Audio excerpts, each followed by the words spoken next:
Kaya nga, expect the worst. Yun ang sinasabi ko. Mula ngayon hanggang November, expect the worst. Baka nga maunahan pa tayo. Kayo, maunahan kayo.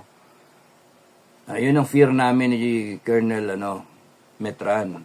Baka maunahan tayo. Kung ako man ay naging gerilyero at naging commander ng sarili kong gerilya unit, mamatay man ako, sasabihin ko sa lahat ng tauhan ko at sa lahat ng kaalyado ko, huwag nang pabalikin kayo mga hinayupa kayong politikong tulog-tulog ang Pilipino, walang paki. O sige, tignan natin. Pagka sinubo tayo ni BBM sa gera, I will just declare myself as a commander.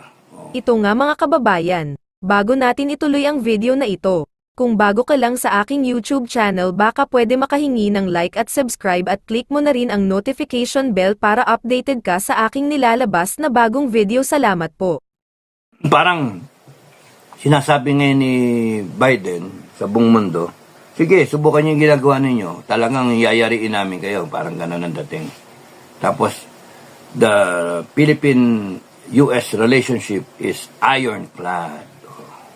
So, I've got your back pa rin, no? So, palagay nyo, mangyayari o hindi mangyayari? Comment kayo. Palagay ninyo, iba nga, kinakabahan, di na makatulog.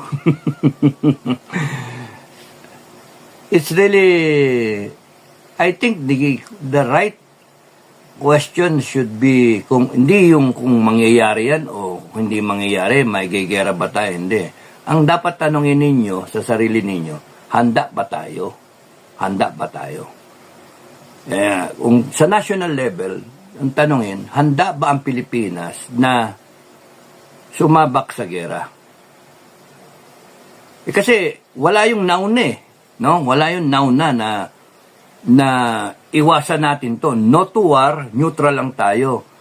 Wala, tagal abutin tayo hanggang June 30 nito yung rally pa tayo, nasa Davao pa yung rally, no?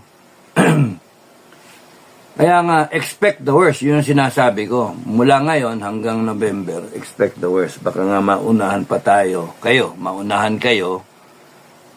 Yun ang fear namin ni Colonel Metran. Baka maunahan tayo. Biglang bumulaga sa inyo one day na, ayan na. Nagkaroon ng girian sa West Philippine Sea. Patay tayo dun. Trigger yung mutual defense.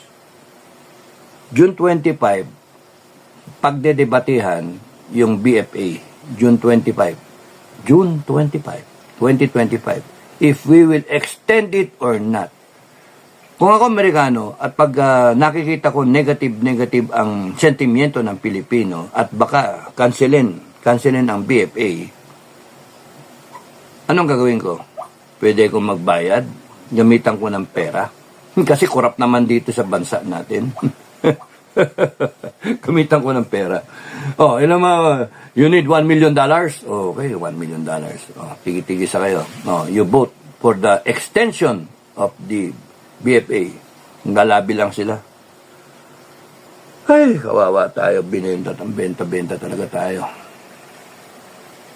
And then, okay lang yan. Sige, ako payag na rin ako para matauhan ng Pilipina. Ang mga gagot, siraulo tayo. Ang problema mga politiko na naaalis din Mga hinayupak na Pagka kayo, putragis kayo, umalis kayo mga politiko kayo, hindi na kayo makakabalik dito. Hanggang buhay ako, hindi na kayo makakabalik dito. Kung ako man ay naging gerilyero at naging commander ng sarili kong gerilya unit, mamatay man ako, sasabihin ko sa lahat ng tauhan ko at sa lahat ng kaalyado ko, huwag nang pabalikin kayo mga hinayupa kayong politikong aalis dito. Huwag na kayong pabalikin. We will disown you.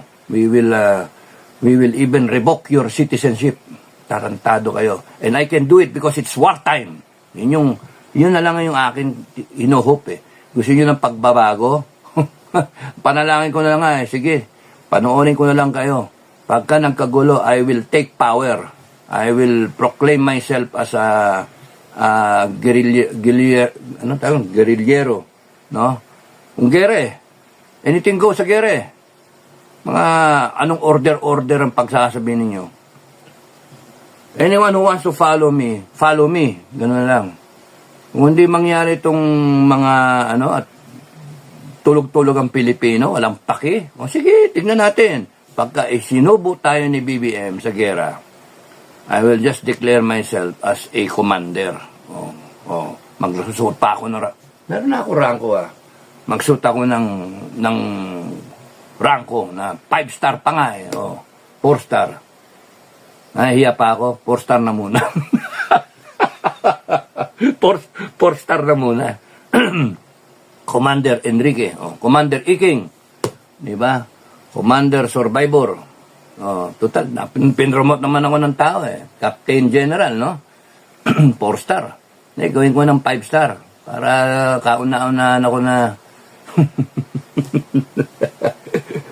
tatanga-tanga naman kasi gobyerno natin, no? Ganoon na lang.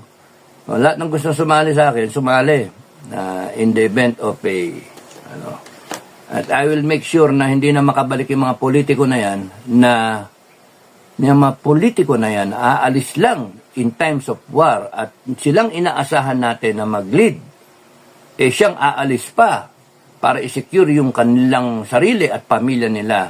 Hindi na kayo makakabalik sa bansa nato.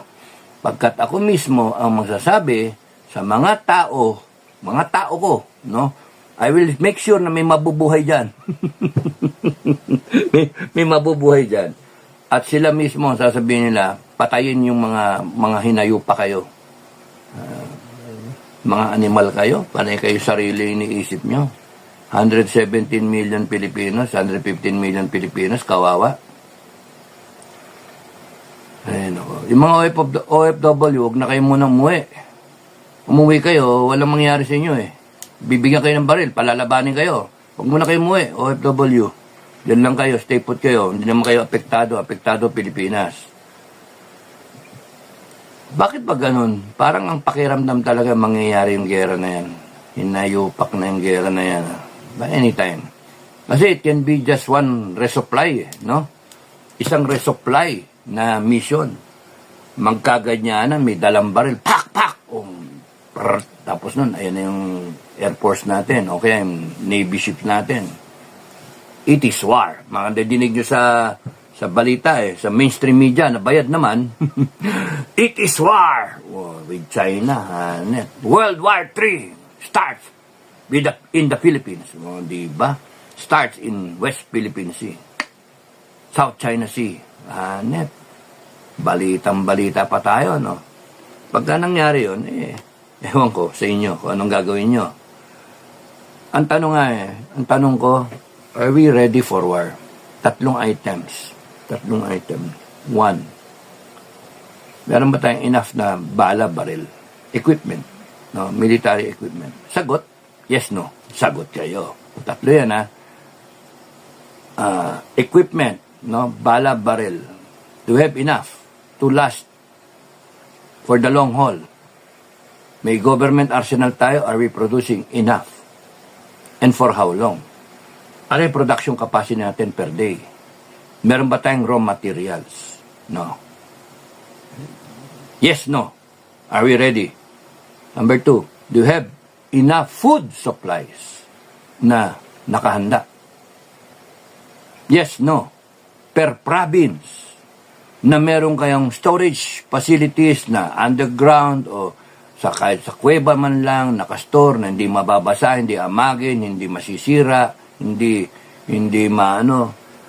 enough water o enough rice, enough to feed the people.